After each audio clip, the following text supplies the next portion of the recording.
basically, they're pretty straightforward, and you'll see them. This is probably the most common one you'll see in schools, particularly in elementary, like upper elementary. So it's basically a rectangle that's been cut into pieces. And so the whole big rectangle represents 1, and then each piece is a fraction of that. The 2 that you see going the other way, okay, the 2 that are cut horizontally, are fifths and tenths. Okay, so the blue one is fifths. They're similar to that, but they're not the same. Okay, so these are rectangles that have been cut into basically smaller pieces. So they are regional models. They're based on an area.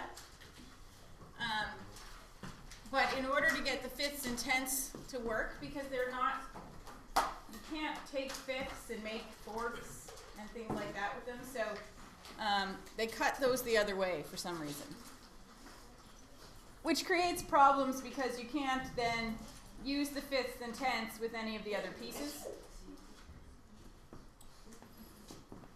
Right? Like if I asked you, can you add, 3/4 plus 2/5? It's not going to work on here. It's a limit of the model. Okay? So, but they are useful. Kids like them. Rectangles are easy to draw. It's amazing to me how many kids, when you ask them to draw a fraction, default to circles. Right? They'll default to circles, even when trying to draw things like fifths, which I don't know if you've ever tried to divide a circle into fifths. It's not pretty.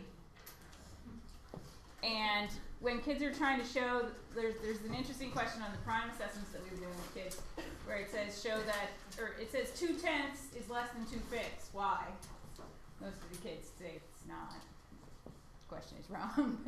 But the ones who do, they try to draw fifths and tenths on a circle, right? And then they're like, right? And it looks all messed up. And then draw tenths. That's even worse. So one of the things that we have to teach kids about when they're drawing fractions is to think about what's the best model for that fraction. And if I were to draw fifths and tenths, I might want to draw a square that I split into 5 equal pieces and then cut it into tenths. Okay? And that's going to help me to make those fractions. So it is important when we're working with kids to talk about models that we use and whether or not they work nicely for certain fractions. Because some fractions models just aren't. Like if I'm doing thirds and quarters and halves, maybe circles might work. Halves and quarters, pretty good to do. Beyond that, just kind of gets ugly. Eights are okay, yeah. Anything that you can kind of split. So, but you can see, like, when you're working with circles, it can be pretty challenging. Like this one is 12ths, right? But it can be pretty challenging to get those even. If you're actually working with the circles and you can trace them, then it's not so bad. But when you're just trying to draw them, it can be pretty hard to do. But halves and quarters, and then you can do eighths on these, right? By splitting again and stuff like that. But circles aren't sort of like the best way to model fractions, but it's often the way kids default modeling. Why do you think that might be? Pizza. Because we tell them too many damn pizza questions. That's my theory. And cake and pie, exactly. All the things that we use as our examples of fractions are circles. Pizza, cake, pie. Unless you get your pizza at breakfast.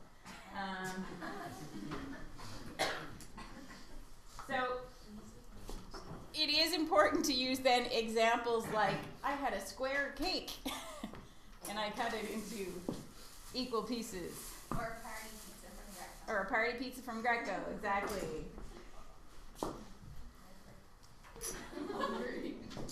Hey, there are lots of things like chocolate bars and things like that that we can break into nice little fractions. Okay. And you can use like found objects too for fractions, like an egg carton makes really nice 12ths, right? And you can do half and quarters and thirds and sixths and 12ths, right? Which is nice. The pattern blocks are the ones we've been playing with a lot. I like the pattern blocks. They're hard to draw. Okay, kids have a hard time drawing, especially the double hexagon.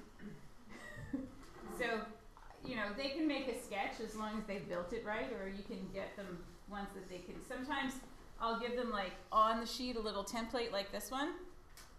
That's maybe not the same size, like not to size, but just like a smaller version so they can kind of trace in the lines and get it that way.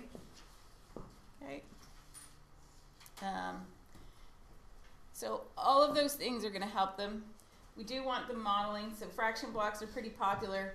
In elementary, you'll often just see, you'll just see the pattern blocks, and people will work with the hexagon mostly as one. And then more in junior high, we add in the pink and the blacks. You can also buy a set. Someone drew something yesterday or last day that looked like this. You can buy a set that has these little weird shaped pieces in it. Okay? And ones that have those then cut in half again to expand your set. Okay? I don't know how much they are, but I have seen them on display at like math fairs and stuff, or conferences and stuff. So. You have strips in front of you. These are okay, and I don't mind them for early learning of fractions. But as I was just saying to Craig, if I had my choice, I would get rid of the numbers on them, because when there's numbers on them, it eliminates the quantity of thinking and the quality of thinking that you have to do, right? And remember, with the other ones, we spend a lot of time saying, you know, if the hexagon is 1, what's the blue rhombus? Or if the double hexagon is 1, what's the blue rhombus, right? And we can't do that with these because they've already been named. Okay, so I would rather they not have names, but when I ordered them, I actually asked for fraction factory, and procurement services decided that fraction factory and these things were the same thing. So. Well, because they were both called fraction strips in the 2 different companies, and these were cheaper. They're not the same thing. So, do kids need to learn what it looks like first before they learn how to represent it as numbers? Or are they going to be shown it first as numbers? Yeah, they learn the numbers much later on. Okay. We actually learn what a fraction is long before we ever learn the notation for it. So, I want kids to know that if I give you a square and you say, show me half, you could do this long before you ever learn that that symbol means half. Or that an eighth is a much smaller piece than a quarter. Well, that's what we do, but we do it without the language of it, right? We do it without the names, or not without the numbers, the symbolic. So we want kids to understand the term 1/2. Sorry, this is a delay and my penmanship is horrible.